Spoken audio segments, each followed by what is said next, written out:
నమస్కారం. ప్రేక్షకులందరికీ శుభోదయం.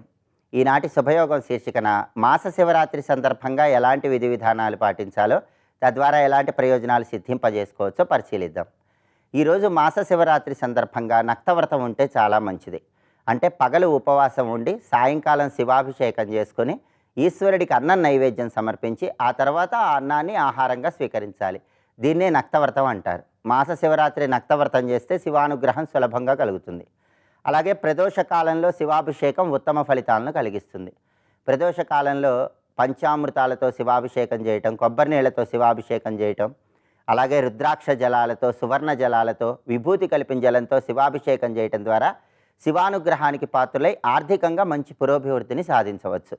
అలాగే ప్రదోష కాలంలో శివాభిషేకం చేసే సమయంలో నమక చమకాలతో శివాభిషేకం చేస్తే చాలా మంచిది. నమక చమకాలు మొత్తం చదువుకోలేని వాళ్ళు ఓం నమో భగవతే రుద్రాయ అనే మంత్రం చదువుకుంటూ శివాభిషేకం చేసుకోండి.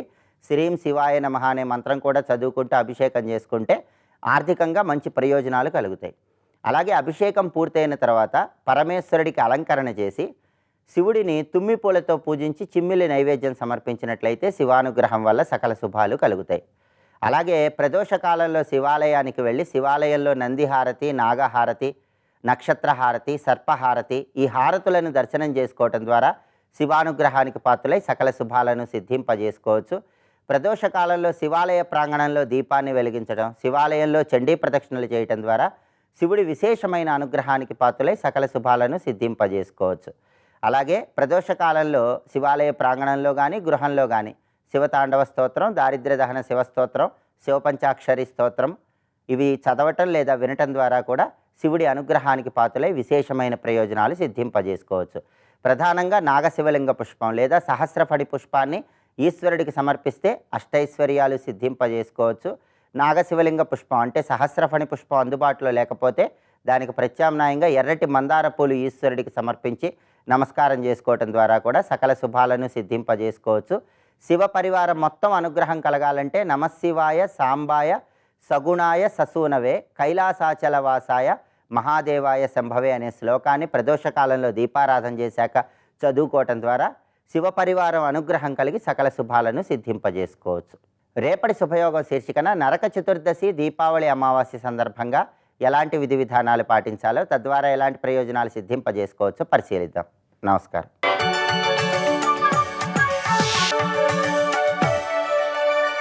నందకిశోర నవనీత చోర నాదవిహార శ్రీధర నందకిశోర నవనీత చోర నాదవిహార శ్రీధర. జీవశబ్దం భగవంతుడికి వాడాడు, ఇక్కడ మనకి ఇక్కడ వాడుతున్నాం పురుషుడికి. కానీ ప్రస్తుతం మనల్ని మనం దేహంతో కలిపి అర్థం చేసుకునే ప్రయత్నం చేస్తే తర్వాత దేహం నుంచి విడిపోయే ప్రయత్నం చేద్దాం. ముందు ముడి ఎక్కడుందో తెలుసుకుంటే విప్పే తెలివి ఉంటుంది. ఆ తెలివి లేకుండా ఏదో విప్పుదామని ప్రయత్నిస్తే ముడి మీద ముడి పడుతుంది. జాగ్రత్త, పీట ముడైపోతుంది, విప్పుకోలేవు. అందుకే జాగ్రత్తగా వినవలసినటువంటిది. అందుకే క్షురస్య ధార అన్నారు బ్రహ్మ విద్యని. కత్తివాదర మీద నడకండి, అంత అటెన్షన్ కావాలి. ఎదరికి చెప్పేవాడికి వినేవాడికి కూడా. గుర్తుందా? సూది దారం చెప్పాం. దారం ఎక్కించేటప్పుడు అది జాగ్రత్తగా చెయ్యి ఉండాలి, సూది పట్టుకుని చెయ్యి జాగ్రత్తగా ఉండాలి, అప్పుడు ఎక్కుతుంది. కానీ ఇది కదిలినా అది కదిలినా ఎక్కదు. కనుక చెప్పేవాడు వినేవాడు సావధానుడై ఉండాలన్నాం. కార్యకరణకర్తృత్వే హేతు ప్రకృతి రుచ్యతే. దీని పైవాక్యం కూడా కలుపుకోవాలి ఇక్కడ. వికారాంశ్చ గుణాంశ్చైవ విద్ధి ప్రకృతి సంభవాన్ కార్యకరణకర్తృత్వే హేతు ప్రకృతి రుచ్యతే. ఈ రెండు కలుపుకుని చూడాలండి ఇక్కడ. వికారములు గుణములు కూడా ప్రకృతి సంభవములను తెలుసుకో. వికారములు గుణములు అనగానే ముందు మాట మర్చిపోకూడదు. ఇచ్ఛా, ద్వేషం, సుఖం, దుఃఖం గుర్తున్నది కదా వరుసగా. చేతన, ధృతి ఇవన్నీ వికారములు. మొత్తం 7 వికారాలు. 7 వికారములు. గుణాంశ్చైవ గుణములు అంటే సత్వరజస్తమో గుణములు. ఇవి ప్రకృతి సంభవములు, ప్రకృతి నుంచే కలిగాయి. కార్యకరణ కర్తృత్వే హేతు. కార్యమునకు కరణమునకు. కార్యం అంటే దేహం, కరణం అంటే ఇంద్రియాలు అన్నాడు ఇక్కడ. కార్యము కరణము వీటికి కూడా హేతువు ప్రకృతి రుచ్యతే. వీటికి హేతువు కూడా ప్రకృతే. ఈ దేహం తయారైంది ప్రకృతి వల్లే. అంటే దాని ఇష్టానుసారం తయారు చేసుకోలేదు, అది వేరే విషయం. మొత్తానికి ఇందులో మెటీరియల్ అంతా కూడాను ప్రకృతి పదార్థములే. అంటే అపరాప్రకృతి. పరాప్రకృతి పురుషుడు అవుతాడు. కానీ క్షేత్రజ్ఞుడి దగ్గర పరాప్రకృతి శబ్దం వాడలేదు. అంటే వీడు ప్రకృతితో తాదాత్మ్యం చెందేడు గనక వీడు ప్రకృతి స్థానంలో పెట్టాడు పరమాత్మ, పరాప్రకృతి అని. వాడు పురుష సుఖదుఖానాం భోక్తృత్వే హేతురుచ్యతే. సుఖదుఖాలకి హేతువు పురుషుడు, అంటే జీవుడు సుఖదుఖాలకి హేతువు అని స్పష్టంగా చెప్తున్నాడు. చూడండి ఇక్కడ జీవుడు అంటే చెప్పుకున్నాం కదా, మనస్సుతో అంతఃకరణంతో తాదాత్మ్యం చెందిపోయినవాడు. ఇక్కడ దాకా వచ్చేటప్పటికీ కార్యకరణములు వికారములు గుణములు చెప్పాడు, వీడు ప్రకృతి నుంచి కలిగినవి. కానీ సుఖదుఖములు మాత్రం అనుభవిస్తున్నవాడెవడు? జీవుడు. అంటే సుఖదుఖములు అనుభవిస్తున్నాను అనుకునేవాడు జీవుడు. ఇది తెలుసుకోవాలి, ఇక్కడ జాగ్రత్తగా పట్టుకోవాలి. అనుకునేవాడు అంటే దీనితో కలిసిపోయాడు గనక అంతఃకరణంతో సాధర్మ్యం, మొత్తం వృత్యాకారం అంటారు దీన్ని. అంతఃకరణ వృత్తులన్నీ తానే అనుకునే చైతన్యం అయిపోయాడు మొత్తం. ఈ చైతన్యాన్ని దాన్ని విడదీయలేం. అందుకే సుఖదుఖాలు అనుభవిస్తున్నవాడెవడు? జీవుడు. కనుక సుఖదుఖాలు అనుభవిస్తున్నాడు గనక జీవుడికి ఇప్పుడు పరిష్కారం చెప్పాలి. అయితే శ్లోకంలో మొదటి శబ్దం చూడండి, కార్యకరణ కర్తృత్వే. కార్యకారణ కర్తృత్వే అని కూడా పాఠాంతరం ఉంది. కార్యకారణ కర్తృత్వే, కార్యకరణ కర్తృత్వే 2 పాఠాలు ఉన్నాయి. శంకరుల కాలానికే 2 పాఠాలు ఉన్నాయి. అందుకే శంకరులు కార్యకరణ కర్తృత్వే అని ముందు అర్థం రాసి పాఠాంతరంలో ఉన్న కారణం కూడా తీసుకోవచ్చు అన్నాడు ఇక్కడ. అది ఎలాగంటే అతః యత్ ప్రకృతి పురుషయోహో కార్యకారణ కర్తృత్వేన సుఖదుఖ భోక్తృత్వేన సంసార కారణత్వం ఉక్తం. ఎందుకు ఇది చెప్తున్నాడంటే సంసారం కలగడానికి కారణం ప్రకృతి పురుష యోగం. అంటే లోపలున్న పురుషుడు అంటే శరీరాభిమాని. ఇక్కడ శబ్దం ఇలా వాడదాం, శరీరం నేననే తాదాత్మ్యం చెందినవాడు శరీరాభిమాని. ఇప్పుడు తెలిసిపోయింది కదా, జీవుడు అనగా శరీరముతో తాదాత్మ్యం చెందినవాడు. దీని మీద పడిన చైతన్యం ఇదే నేను అనుకుంటూ ఉన్నది గనక ప్రస్తుతం అదే వ్యవహారంలో మాట్లాడుకుండాలి స్పష్టత కోసం. వీడు సుఖదుఖాలు అనుభవిస్తున్నాడు. ప్రకృతి ఏం చేస్తుంది? కార్యకరణములు తయారు చేస్తుంది. ఈ కార్యకరణాలను బేస్ చేసుకుని సుఖదుఖాలు అనుభవిస్తున్నాను అనుకుంటూ ఉన్నటువంటి వాడెవడో వాడు జీవుడని తెలిసింది. ఈ రెండిటి యొక్క కలయిక వల్ల సంసార కారణం కలుగుతుంది. సంసారం అంటే చావు పుట్టుకలు, ప్రపంచ వ్యవహారాలు, రెండిటికి సంసారం అని పేరు. కానీ ప్రపంచ వ్యవహారాలు చావు పుట్టుకలు కలగడానికి కారణం ఏమిటి? ప్రకృతి పురుషుల యొక్క యోగం. ప్రకృతి అనగా కార్యకరణ కర్తృత్వేన, ఇక పురుషుడు అనగా సుఖదుఖ భోక్తృత్వేన. ఈ రెండిటి చేత సంసార కారణత్వం ఉక్తం, తత్యుక్తం అన్నాడు ఇక్కడ. ఇది యుక్తమైనదే, సముచితమైనది రెండిటి కలయిక వల్ల. ఇప్పుడు తెలుసుకోవాల్సింది కిం పునః అయం సంసార నామ. సంసారం అంటే అర్థం ఏమిటి? ఇప్పుడు ఇంతవరకు సంసారం అంటే ఏదో చెప్పుకున్నాం. సంసారం అంటే అర్థం ఏమిటి తెలియాలి కదండి. చాలామంది సంసారం సంసారం అంటూ ఉంటారు. సంసారం ఏంటో ఒక్కటి చెప్పండి. పెళ్ళైన తర్వాత ప్రారంభమైంది అనుకుంటారు, ఎందుకంటే దాని అసలు దెబ్బ అప్పటి నుంచి తెలుస్తూ ఉంటుంది అని అంటారేమో. కానీ సంసారం ఎప్పటి నుంచి అనాలి అంటే సుఖదుఖ సంభోగం సంసార. ఒకటే మాట చెప్పాడు, సంసారం అనగా సుఖదుఖానుభవమే సంసారం అండి, మరొకటి కాదు. ఇంకేది ఉందంటారా? ఆలోచిస్తున్నారండి. ఇదే ఉండేది అప్పుడు, దానికి ఒక జన్మల్లో ఇదే ఉండేది, ఇప్పుడు ఇదే ఉంది, తర్వాత జన్మిస్తే ఇవే ఉంటాయి. కానీ సంసారం అంటే ఇదే, ఇదే రిపీట్. సమ్యక్ సరతీతి సంసార, ఎప్పుడు తిరుగుతూనే ఉంటుంది. ఇక్కడ ఎన్ని జన్మలెత్తినా సుఖం దుఃఖం, సుఖం దుఃఖం, సుఖం దుఃఖం. సుఖమైన వాటి మీద రాగం, దుఃఖం అనుకున్న దాని మీద ద్వేషం, ఇంకా అక్కడి నుంచి ద్వంద్వములు. కనుక అద్భుతమైన నిర్వచనం అండి, సుఖదుఖ సంభోగం సంసార. సుఖదుఖ సంభోగమైనది సంసారం. దీనికి కారణం ఏమిటి? ప్రకృతి పురుషుడు యొక్క యోగం. ఇందులో ప్రకృతి అపరాధం అంటావా? నీ కర్మ కొద్ది వచ్చింది కనుక దానికి గోలలేదు. సుఖదుఖాలే సంసారం కనుక సుఖదుఖాలు అనుభవిస్తున్నాను అనుకుని నీ గురించి ఆలోచించు. ఇప్పుడు ఇక్కడ అది చెప్తున్నాడు ఇక్కడ. అయితే నీకొక సమస్య వచ్చింది ఏంటంటే ప్రకృతి జడమైన పాపం, పిచ్చి ప్రకృతి అదేం చేస్తుందండి, దానితో నువ్వు ఏకమైపోయి చైతన్యం పెట్టుకోవడం వల్ల ఏర్పడింది ఇది. అందుకే పురుషస్య సుఖదుఖానాం సంభోక్తృత్వం సంసారిత్వం ఇది. కనుక సంసారి అని పురుషుడిని ఎప్పుడు అంటారంటే సుఖదుఖానుభవం పొందుతూ ఉన్నప్పుడు వాడు సంసారి అన్నారు ఇక్కడ. కనుక సుఖదుఖానుభవాలు ఎవరి వల్ల కలుగుతున్నాయి? ఇప్పుడు చెప్పిన శ్లోకం బట్టి పురుష సుఖదుఖానాం భోక్తృత్వే హేతురుచ్యతే. పురుషుడే సుఖదుఖములకు హేతువు అన్నారు ఇక్కడ. అంటే జీవుడే, వాడి వ్యవహారమే వాడి వల్ల జరుగుతున్నది. సుఖదుఖములకు కారణం వాడే. ఎవడి సుఖదుఖాలకు కారణం ఆ జీవుడే, ఇంకొకడు కాడు. ఇది కూడా తెలుసుకోవాల్సినది. కనుక వాడే దానికి కారణమైనప్పుడు వాడే దానికి పరిష్కారం చేసుకోవాలి ఇక్కడ. అంతే, నా సుఖదుఖాలు నువ్వు పరిష్కరించి ఇంకేం చెప్తావు? కలిగించుకున్నది నువ్వే. ఎవడు చెట్టెక్కాడు వాడు దిగుతాడు. నువ్వు చెట్టెక్కి ఇంకోటి దిగమంటారా అంటే ఇక్కడ. కానీ నువ్వు ఎక్కువగరకు నువ్వే దిగుతావు. నువ్వు సుఖదుఖాలు అనిపిస్తున్నావు, నువ్వే అట్టు పరిష్కారం చేసుకో. అది దేనితో? జ్ఞానంతో. దీనికి బయట వస్తువుల సహాయం అక్కర్లేదు. అయితే కార్యకరణ కర్తృత్వే బదులు కార్యకారణ కర్తృత్వే అనే శ్లోకం కూడా తీసుకోవచ్చు అన్నాడు.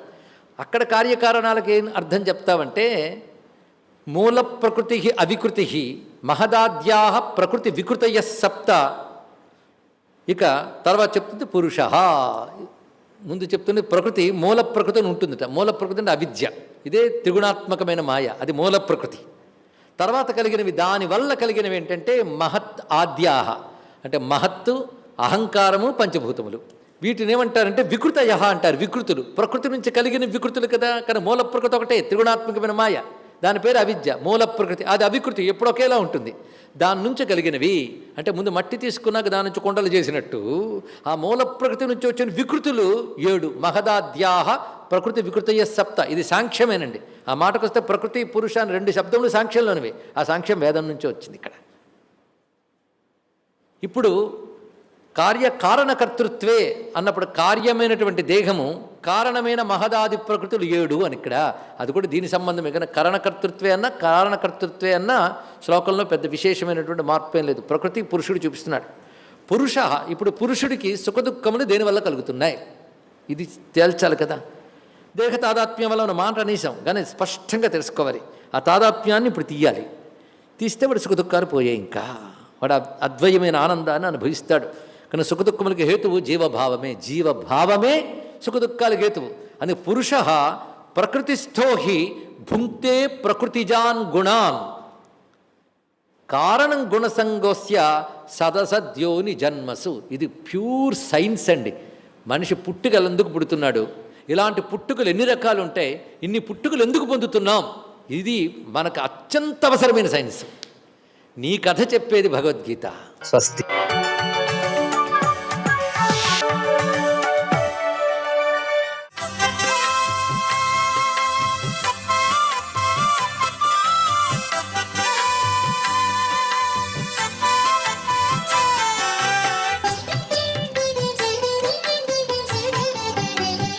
ఓం నమో నారాయణాయ.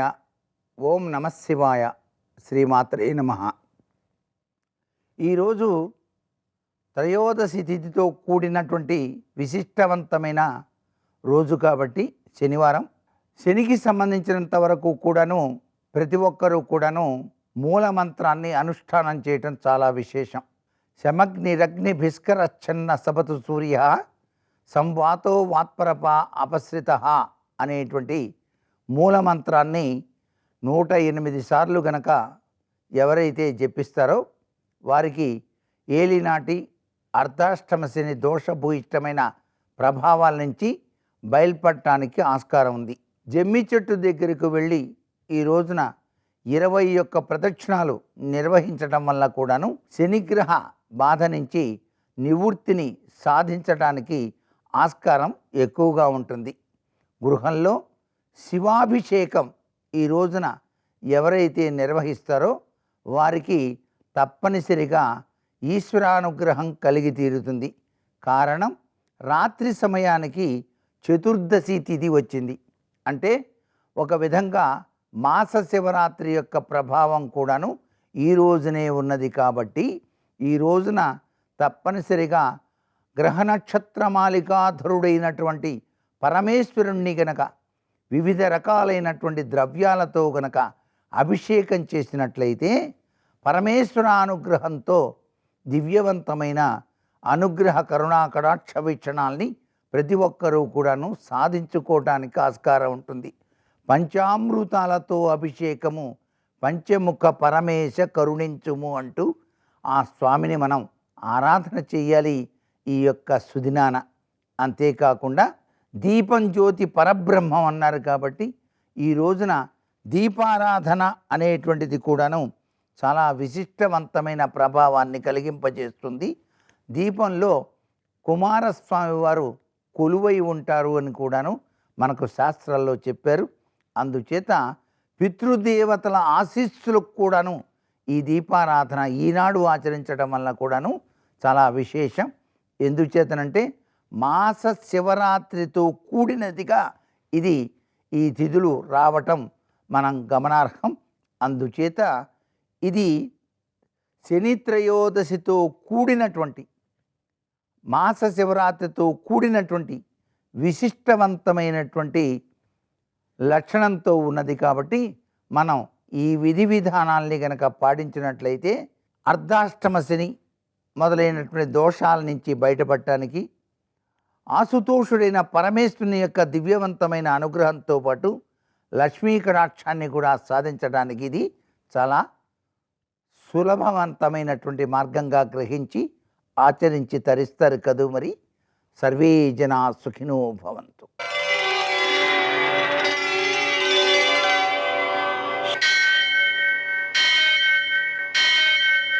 सहस्रशीर्षं देवं विश्वाक्षं विश्वशम्भुवं विश्वं नारायणं देवमक्षरं परमं पदं विश्वतः परमां नित्यं विश्वं नारायणगुं हरिं विश्वमेवेदं पुरुषस्तद्विश्वमुपजीवति पतिं विश्वस्यात्मेश्वरगुं शाश्वतगुं शिवमच्युतं नारायणं महाज्ञेयं विश्वात्मानं परायणम्.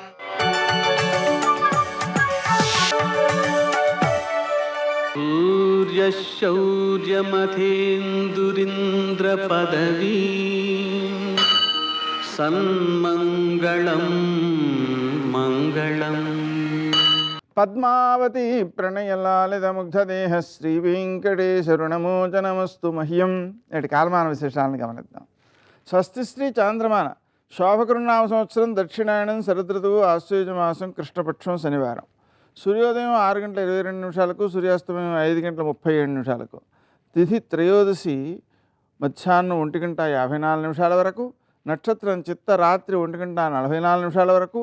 వర్జం ఉదయం 8:38 నుంచి 10:20 వరకు. దుర్ముహూర్తం ఉదయం 6:22 నుంచి 7:52 వరకు. అమృతకాలం సాయంకాలం 6:53 నుంచి 8:36 వరకు. రాహుకాలం శనివారం కాబట్టి ఉదయం 9 నుంచి 10:30 వరకు.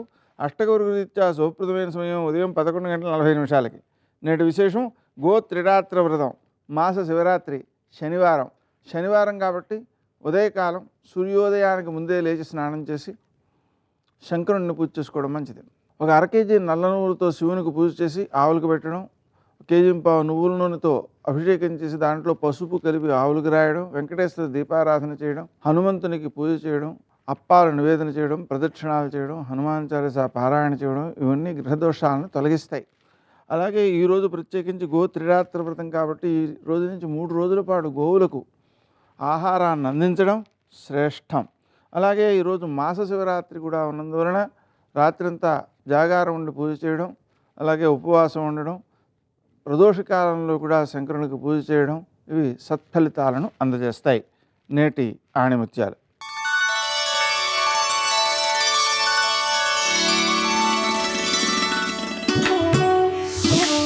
వైఫల్యం నుండి నేర్చుకున్న పాఠాలు జీవితంలో అతి ముఖ్యం.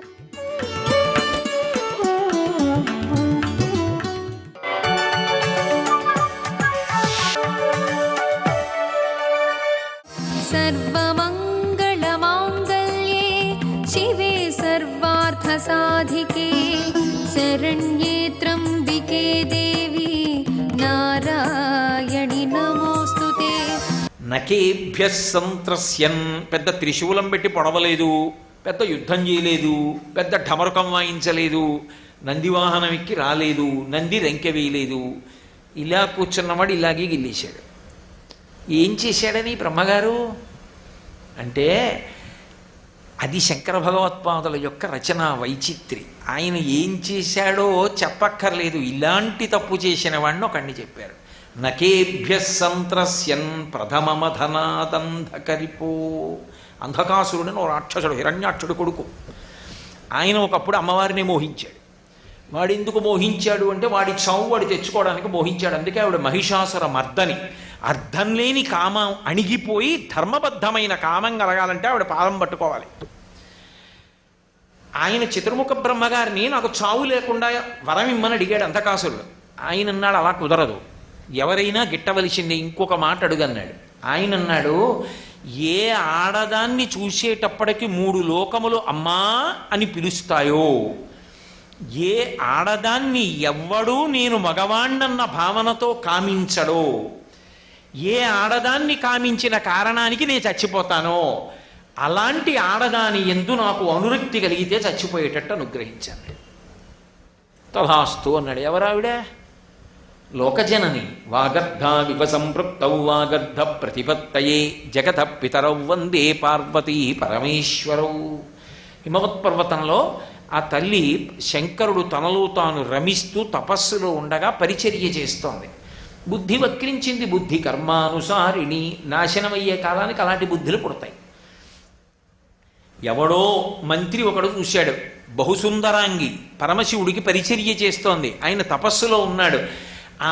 ఆయనకెందుకు అటువంటి ఆడది, నువ్వు గ్రహించు అన్నాడు. వెంటనే రాయబారం పంపాడు, నిన్ను భార్యగా స్వీకరిస్తానని. అమ్మవారు ధూర్తుడా, ఇది నీ మరణానికి కారణమవుతుందిరా అంది. వాడు వినలేదు. ఆఖరికి పరమశివుడి మీద యుద్ధానికి వెళ్ళాడు. అంధకాసురుడు అంటే ఎంత గొప్పవాడో తెలుసా? నందీశ్వరుడు ఓడిపోయాడు, వీరభద్రుడు ఓడిపోయాడు ఆయనతో యుద్ధంలో. ఓడిపోతే పరమశివుడు కళ్ళు తెరిచాడు. ఏమిట్రా అల్లరి అన్నాడు. పార్వతీదేవిని మోహించేటండి వీడు, పెళ్లి చేసుకుంటాట్టు వచ్చాడన్నారు. ఎంత ధూర్తమైన కోరికరా, ఇప్పుడు నేను తపస్సులోంచి లేచి వీడితో నాకు యుద్ధం ఏమిటి అని ఆ పక్కనున్న త్రిశూలం చేసి ఇలా అన్నాడు. వాడు దానికి పొడుచుకుపోయాడు. తీసి పక్కన పెట్టి ఆయన మళ్ళీ తపస్సు చేసుకుంటున్నాడు. ఇప్పుడు వాడు ఒంట్లో ఉన్న నెత్తురంతా కారిపోయింది. కారిపోయిన తర్వాత సామగానం చేశాడు, సామవేదం పలికాడు. త్యాగరాజస్వామి అంటారు కదా, నాదతనుమనిషం శంకరం నమామి మే మనసా శిరసా. ఎవరు ఆ నాదతనుమనిషం శంకరం అంటే మోదకర నిగమోత్తమ సామవేద సారం వారం వారం అంటారు. మోదకర సంతోషపెట్టగలిగినటువంటి నిగమోత్తమ సామవేద సారం వారం వారం. వారం వారం అంటే 7 రోజులకు ఒకసారిని కాదు, అస్తమానం అస్తమానం అని. వారం వారం ఎవరికి నమస్కారం చేస్తాను అంటే మనస్సుకి శాంతినివ్వగలిగినటువంటి సామవేదము ఎదురుగుండా రాశీభూతమైతే అదే శంకరుడు. నాదతనుమనిషం శంకరం, ఆయన శరీరమే నాదము. అటువంటి శంకరుడికి నమామి మే మనసా శిరసా, నేను మనస్సుతో శిరస్సుతో నమస్కరించుతున్నాను అంటారు త్యాగరాజస్వామి.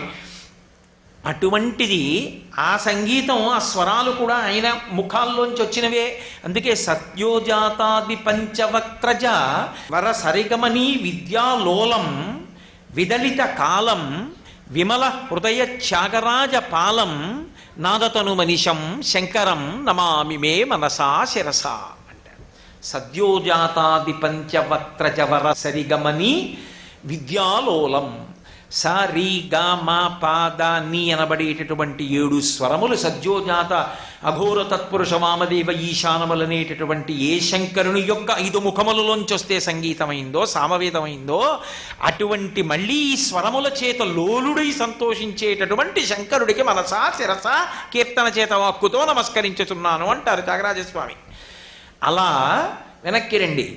ఈ అంధకాసురుణ్ణి త్రిశూలం పెట్టి పొడిచి అక్కడ పెడితే వాడి శరీరంలో నెత్తురంతా ఓడిపోయిన తర్వాత వాడి మదం పోయింది.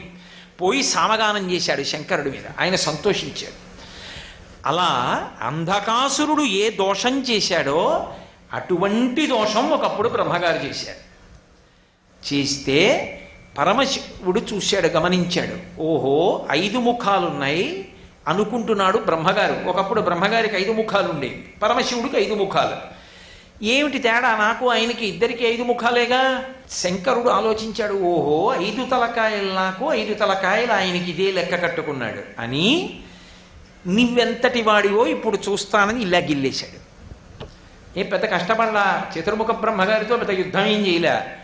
ఆహా అని ఇలా చూశాడు. చూడకూడని చూపు చూశావే అని ఇలా గిల్లాడు. అందుకే అమ్మవారి పట్ల ఒక్కసారి చూడకూడని చూపు చూసినా అలా చూసిన వాడని తెలిసిపోతుంది. ఎందుకో తెలుసా, కుబేరుడికి మెల్లకన్ను అందుకే వచ్చింది. అందరూ మామూలుగా ఉంటే కుబేరుడు ఒక్కడు మెల్లకన్నుతో ఉంటాడు. ఎందుకుని అంటే ఒకప్పుడు అమ్మవారిని చూడకూడని చూపు చూశాడు, చూసినందుకు కన్ను మెల్లయింది. కాబట్టి నకేభ్య సంత్రస్యన్ ప్రథమ మథనాదంధకరిపో, ఆయన తక్కన తలకాయ గిల్లేశాడు. ఇప్పుడు ఏమంటే యుద్ధం చేస్తే ఏదో ఓ 2-3 నెలలు యుద్ధం జరిగి ఇద్దరి మధ్య పెద్ద యుద్ధం అయితే ఓ తల తెంపాడు అనుకోండి, ఇంకా రెండో తల తెంపడానికి మళ్ళీ ఇంకో 2-3 నెలలు పడుతుంది యుద్ధం. కానీ ఆయన ఏం పెద్ద యుద్ధం చేయలేదు, ఇలా అన్నాడు. ఇలా అన్నవాడు ఊరుకుంటాడని ఏమి నమ్మకం? మళ్ళీ ఇంకోటి ఇలా అంటే అది శంకరాచార్యుల వారి కవిత్వంలో గొప్పతనం.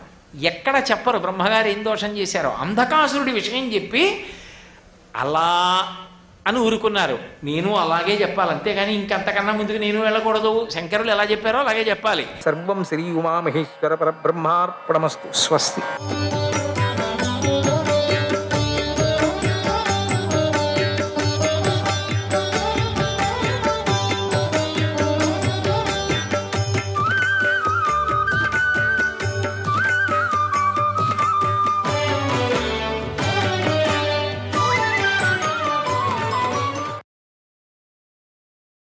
అసిద్ధి అంటే చేసిన కర్మకు ఫలం అందకపోవటం.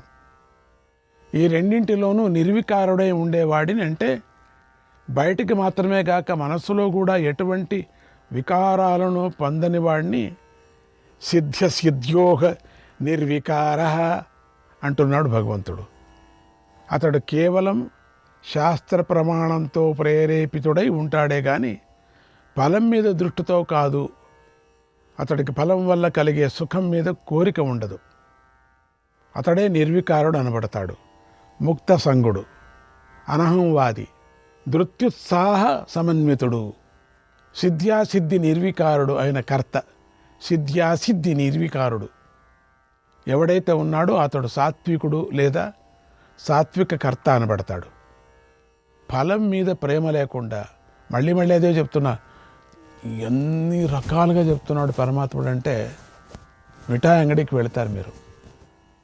మిఠాయి అంగడికి వెళితే అదేంటండి, అది మైసూర్ పాకు, అదేంటండి అది జహాంగీరు, అదేంటండి అది కేసరి బాత్ అంటాడు, అదేంటండి అది కొబ్బరి మిఠాయి. రకరకాలు రంగులు కూడా ఉంటాయి. ఎన్ని రకాలు, చెప్పలేని రకాలు. దీంట్లో మూలం ఏముందండి, తీపు అంటే చక్కెర. ఎన్ని రకాలైపోయాయి చూడండి. అన్ని రకాలుగా మనం చెప్తున్నాడు అర్థం చేసుకోవటానికి. మైసూర్ పక్కన్నా తిను, అన్నా తిను, కాజా అన్నా తిను, లడ్డు అన్నా తిను, అట్లా ఏదో చెప్తున్నాడు. అది మీకు మనం ఇంకా దాన్ని అర్థం చేస్తే లేకపోతే ఏం చేస్తాం, మాటికి అట్లనే చెప్పుకొని వస్తున్నాడు పాపం. రకరకాలు పదాలు ఉపయోగిస్తున్నారు. ఫలం మీద ప్రేమ లేకుండా, ఫలం మీద బుద్ధి పెట్టకుండా, అహంకారం లేకుండా ధైర్యంగా ఇది నేను చేస్తాను అనే ఉత్సాహంతో, బుద్ధి నిశ్చయంతో ప్రయత్నశీలుడై ఆరంభించిన కర్మ మీదే దృష్టి కలవాడై సిద్ధి అశుద్ధుల విషయంలో పట్టింపు లేకుండా, హర్షము కానీ విషాదము కానీ లేకుండా కర్మ చేయాలి అని భగవంతుడు సూచించాడు. రాగి కర్మ ఫల ప్రేప్సు లుబ్ధో హింసాత్మకో శుచి హర్షశోకాన్విత కర్త రాజస పరికీర్తిత. రాగి కర్మఫల ప్రేప్సు, లుబ్ధుడు, హింసాత్మకుడు, అశుచి, హర్షశోకాలతో కూడినవాడు ఆయన కర్త రాజసుడు అని చెప్పబడతాడు. రాగి అంటే విషయాలపై అనురాగంతో చిత్తంలో కలవరం గలవాడు. కర్మఫల ప్రేప్సువు అంటే కర్మఫలాన్ని కోరుకునేవాడు. లుబ్ధుడు అంటే ఇతరుల వస్తువులు కావాలి అనే కోరిక గలవాడు, లేదా తీర్థాదులలో తన ద్రవ్యాన్ని త్యాగం చేయనివాడు. తీర్థక్షేత్రాలకి వెళ్ళినప్పుడు త్యాగం చేయాల, మంచి త్యాగం నేర్చుకోవాలి. అప్పుడు మీరు అయ్యో ఇది ఎట్లా ఇచ్చేది, అయ్యో ఇది ఎట్లా పోయేది, అయ్యో పెండ్లి ఉంగరం ఇది అనకూడదు. అటువంటి సందర్భం వచ్చినప్పుడు త్యాగం చేయాల. తీర్థక్షేత్రాల్లో త్యాగం చేసేటువంటి బుద్ధి కలగాల. అల్పకర్మ చేసి బహుళ ఫలం కావాలని కోరుకుంటాడు. ఇంకొకటి సొమ్ము ఇంకోటికి ఇచ్చేం ప్రయోజనం, అత్త సొమ్ము అల్లుడు దానం చేసినట్టుగా, అది బాగలేదు. ఇతరులకు మానసికంగా ఇబ్బంది కలిగించి శారీరకంగా హింసించే స్వభావం కలవాడు హింసాత్మకుడు అనబడతాడు. అంటే వాడి మనస్సు నిండా హింసే నిండి ఉంది అని అర్థం. అశుచి అంటే బయటి మరియు లోపలి శుచిత్వం లేనివాడు. కావలసిన దొరికితే హర్షము, అక్కర్లేని దొరికితే లేదా కావలసిన తనను విడిచిపోతే కలిగేదే శోకం అనే వాటితో కూడి ఉండేవాడు. హర్ష శోకాన్వితుడు. కర్మ నెరవేరితే హర్షము, కర్మ చెడిపోతే శోకం అనేవి కలుగుతాయి. వీటితో కూడిన వాడు కూడా హర్ష శోకాన్వితుడే అనబడతాడు. ఏ కర్త ఇటువంటి వాడే ఉంటాడో అతడు రాజస కర్త అనబడతాడు.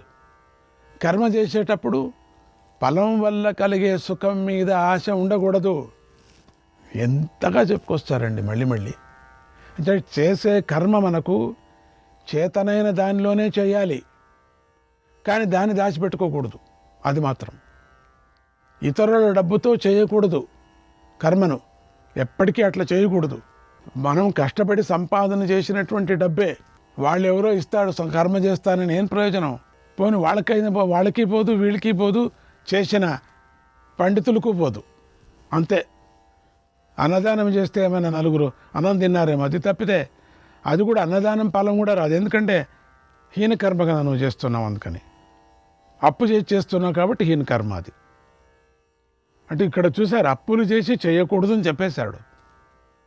తృణమో పడమో మనదే దానం చెయ్యాలి, కానీ ఇతరులని దొంగలించి మోసం చేసి వాళ్లకు దానం చేయకూడదు. ఇతరులది దానం చేసి నాది అని కూడా చెప్పుకోకూడదు. చేసే కర్మలో హింస లేకుండా చూసుకోవాలి, శుచిత్వాన్ని కాపాడుకోవాలి, హర్షశోకాలు లేకుండా అయినంత వరకు సమత్వ బుద్ధితో కర్మ చేయాలి అనే సూచన ఈ శ్లోకంలో కనిపిస్తుంది. అయుక్త ప్రాకృత స్తబ్ధ షఠో నైష్కృతికో లసః విషాదీ దీర్ఘసూత్రీ చ కర్త తామస ఉచ్యతే. అయుక్తుడు, ప్రాకృతుడు, స్తబ్దుడు, షఠుడు, నైకృతికుడు, అలసుడు, విషాది, దీర్ఘసూత్రైన కర్త తామస్కర్త అనబడతాడు. తామస్కర్తకు ఎన్ని టైటిల్స్ ఉన్నాయి చూడండి. అయుక్తుడంటే చిత్త సమాధానం లేనివాడు, మనస్సును నిలబెట్టుకొని లేనివాడు. ప్రాకృతుడంటే కొద్దిగా కూడా సంస్కారం లేని బుద్ధి గలవాడు మరియు పిల్లవాడి వంటివాడు. స్తబ్దబుద్ధుడంటే తల్లిదండ్రిని కానీ పెద్దలను కానీ ఆఖరికి గురువును కానీ కిందపడి దండం పెట్టనివాడు. శఠుడంటే మాయావి, శక్తిని దాచిపెట్టుకునేవాడు. నైకృతికుడంటే ఏమిటి? ఇతరుల వృత్తిని పాడు చేసేవాడు. వంచకుడు, ఇతరులను అవమానపరిచేవాడు. ఇప్పుడు ఎవరికైనా దండం పెట్టాలంటే పరమాత్ముడికి వాళ్ళకు కాదు పెట్టేది, నీ ఆత్మను అక్కడ చూసుకుంటున్నాం, నీ ఆత్మకు దండం పెట్టుకుంటున్నాం. ఇది దండం పెట్టే లెక్క. అంతేగాని అక్కడుండే వ్యక్తికి కాదు మనం పెడుతుండేది. అది ప్రాపంచిక వ్యవహారం అయిపోతుంది. అది కాదు, అది మన ఆత్మకే మనం నమస్కారం, సాష్టాంగ నమస్కారం మనకే చేసుకుంటున్నాం. ఆత్మస్వరూపుడు పరమాత్ముడు అని అనుకొని చేసుకోవాలి, అంతేకాని అందుకని ఇటువంటి ఈ కర్మతో చేసేటువంటి తామసుడు.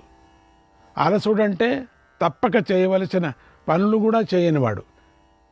దేవుడిని చూస్తే దండం పెట్టేవాడు, దండం పెట్టాలి కదా, చేయనటువంటి వాడు. ఏమాత్రమూ ప్రవృత్తి లేనివాడు. విషాది అంటే ఎప్పుడూ మనస్సులో కృంగిపోయి ఉండేవాడు. దీర్ఘసూత్రి అంటే చేయవలసిన పనులను రేపు చేద్దాం, ఎల్లుండి చేద్దామని ముందుకు తోస్తూ ఉండేవాడు. అటువంటి వాళ్ళు దండిగున్నారు మన దగ్గర. ఎప్పుడూ మరీ నిదానంగా పనులు చేసే స్వభావం కలవాడు, మంద స్వభావుడు. ఈరోజో రేపో చేయవలసిన పనిని నెలలు గడుస్తున్న చెయ్యని వాడు. ఏంటి ఇట్లా చెప్తారంటే అంత నిదానంగా ఉన్నాడు అని. అంటే ఒక రోజులో అయ్యే పనిని నెలలు దాటిపోతున్నా చేయకుండా ఉండేవాడు. ఎవడైతే ఈ విధమైన కర్త అయి ఉన్నాడో అతడు తామస కర్త అనబడతాడు. బ్యాటరీ అయిపోయింది నాకు. అందుకని కర్మ చేసేటప్పుడు మనస్సును సమాధానంగా పెట్టుకోవాలి. అశాంతితో కర్మ చేయకూడదు. చేసే పని మీద మనస్సు పెట్టి చేయాలి. చిన్న పనైనా పెద్ద పనైనా మనస్సు పెట్టాలా. మనసు ఎక్కడో నువ్వెక్కడో ఉంటే ఏం ప్రయోజనం? ఒకవేళ ఒళ్ళు బాగా లేకపోతే అది వేరే విచారం. తప్పులు దొర్లుతూ ఉంటాయి. ఒళ్ళు బాగలేదు, మనస్సు కాదు ఒళ్ళు బాగలేనప్పుడు మనస్సు మాత్రం ఏది చేస్తున్నాం దాని మీద పెట్టాలి, లేకపోతే చేయొద్దు, ఆపేయి, రెస్ట్ అనుకో. సంస్కారంతో కర్మ చేయాలి. పెద్దలు చేసింది, పెద్దలు చెప్పింది శాస్త్రంలో చెప్పబడింది గుర్తుంచుకొని చేయాలి. కర్మ చేసే ముందు పెద్దలను గౌరవించి వారి అనుమతి పొంది చేయాలి. మాయ మోసము లేకుండా కర్మ చేయాలి. కర్మ చేసేటప్పుడు శక్తిని దాచుకోకూడదు. ఉన్న శక్తి అంతా దారబోసి కర్మ చేయాలి. ఇతరులను అవమానపరచకూడదు. మన కర్మ ఇతరుల వృత్తిని కానీ కర్మను కానీ పాడు చేయకుండా చూసుకోవాలి. తప్పక చేయవలసిన కర్మలను సరైన సమయంలో చేసి తీరాలి. ఏడుస్తూ కర్మలను చేయకూడదు. కర్మలను రేపు చేద్దాం, ఎల్లుండి చేద్దామని ముందుకు తోసుకుంటూ పోకూడదు. మంచి కర్మలలో వాయిదా పనికిరాదు. చెడు కర్మలు చేయాలని బుద్ధి పుట్టినప్పుడు రేపు చూసుకుందాంలే అని వాయిదా వేయాలి. అంతేగాని చెడు కర్మలు చేసేటప్పుడు, నీకు కోపం వచ్చినప్పుడు, చాలా వరకు కోపం వస్తూ ఉంటుంది ఇంట్లో. అది ఇంట్లో తల్లిదండ్రులు ఉన్నప్పుడు తల్లిదండ్రులకు ఎంత గౌరవం ఇవ్వాలో తెలుసా? వాళ్ళని నొప్పి పెట్టకూడదు. భార్య మీద కోపం అంతా తల్లి మీద చూపించేది, తల్లి మీద కోపం అంతా తండ్రి మీద చూపించేది. చాలా పొరపాటు పడుతున్నారు మీరు. తల్లిదండ్రులు దేవతలు, అందరికీ దొరకరు. తల్లి దేవత. అసలు నీకు నీ అదృష్టము. తల్లిదండ్రులు నీతో ఉన్నారు, అదృష్టము. ఒక్క మాట అనకూడదు. వాళ్ళు లక్ష్మిలాగా మన ఇంటిలో, సరస్వతిలాగా వాళ్ళ ఆరోగ్యాన్ని మనకిస్తారు. ఎప్పుడూ ఆశీర్వాదమే చేస్తుంటారు పిల్లలకి. ఎప్పుడు వాళ్ళు శాపం పెట్టరు. నువ్వే శాపం పెట్టేది. అట్లా ఇట్లా అని వినరాని మాటలు అంటూ ఉంటాం. వాళ్ళని నొప్పి పెడుతూ ఉంటాం, మానసికంగా నొప్పి. అది తప్పు. ఇష్టం వచ్చినట్టు మాట్లాడకూడదు తల్లిని తండ్రిని. దేవతలు. ఫోటో పెట్టుకొని పూజ చేసేది ముఖ్యం కాదు, అందరికీ చూపించేటట్టుగా. అబ్బా ఎంత భక్తో తల్లిదండ్రులు, అంతా అబద్ధం, అందరికీ తెలుసు. అది జాగ్రత్తగా ఉండాలా. తల్లి ఆశీర్వాదం అనేది చాలా ముఖ్యం. ఎవరికైనా తల్లిదండ్రులు ఉన్నారంటే నాకు ఎంత సంతోషం అవుతుందంటే వాళ్ళకి నమస్కారం చేయాలనిపిస్తుంది. యు ఆర్ వెరీ లక్కీ అంటూ ఉంటాను. తల్లి దేవత, తండ్రి దేవత.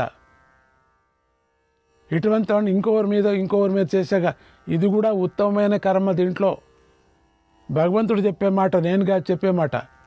కాకపోతే అటు ఇటు చెప్తున్నాను తప్పితే మంచి మాటనే చెప్తున్నాను.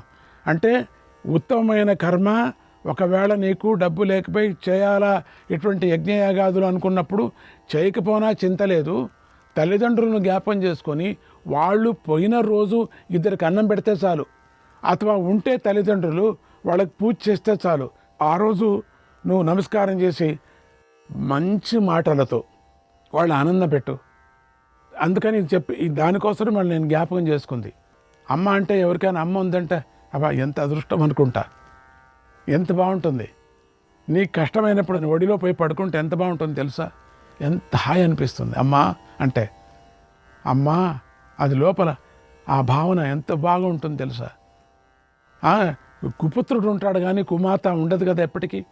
ఈ ఊరికే వేదాంతాలు నోట్లో చెప్పేది కాదు, నువ్వు చూపించాలా. అందుకని ఇది ఎందుకు చెప్తున్నారు? ఈ ప్రశ్న ఎందుకు వచ్చిందంటే, ఒకవేళ నువ్వు కర్మలు చేయకపోయినప్పటికీ తల్లిదండ్రులకు చూసి నమస్కారం చేసినా చాలు. ఇలా కర్మ చెయ్యమని తామసుడిలాగా కర్మ చేయొద్దని మనకు భగవంతుడు సూచన చెప్తున్నాడు. తామసుడిలాగా చేయకూడదు కర్మ, ఇంకొకరికి హింస పెట్టి చేయకూడదు అనేది. ఇక గుణభేదంతో బుద్ధి ధృతి అనేవి 3 విధాలని చెప్పబోతున్నారు. బుద్ధేర్భేదం ధృతేశ్చైవ గుణతస్త్రివిధం శృణు ప్రోచ్యమానమశేషేణ పృథక్త్వేన ధనంజయ. ఓ ధనంజయ, గుణాన్ని బట్టి 3 విధాలైన బుద్ధి యొక్క భేదాన్ని, మరి ధృతి యొక్క భేదాన్ని కూడా విను. దీన్ని నీకు నిశ్శేషంగా వేరువేరుగా చెప్తాను.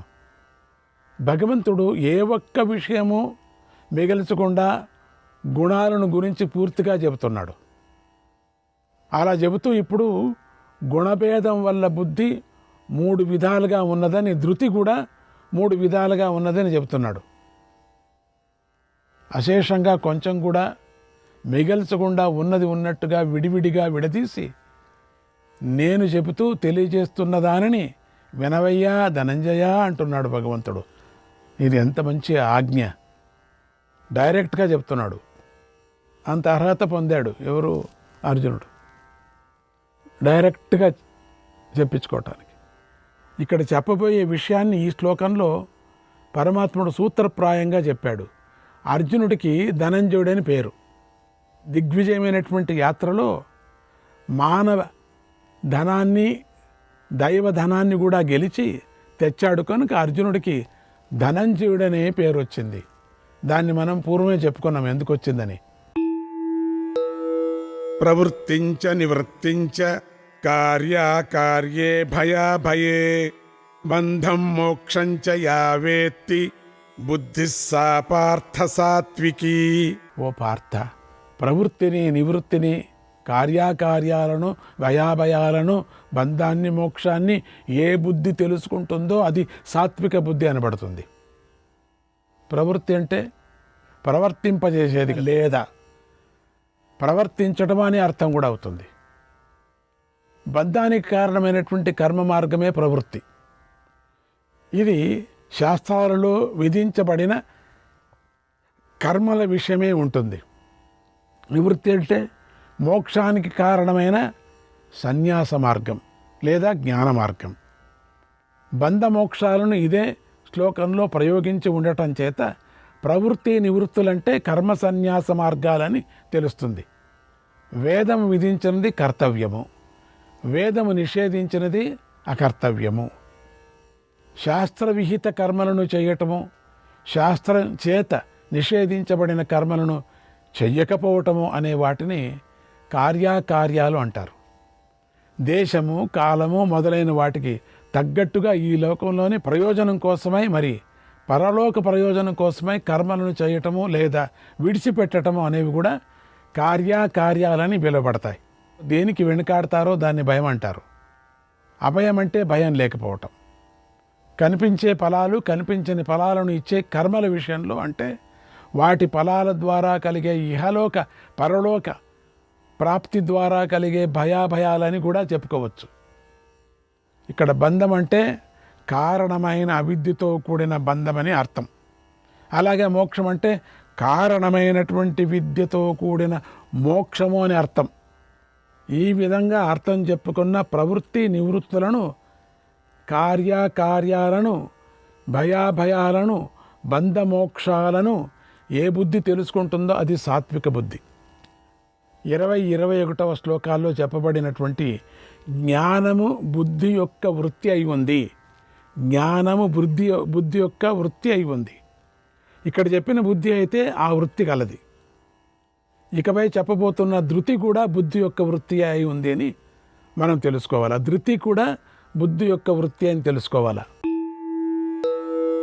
యయా ధర్మమధర్మంచ కార్యంచ కార్యమేవ చ అయథావత్ ప్రజానాతి బుద్ధి సా పార్థ రాజసీ.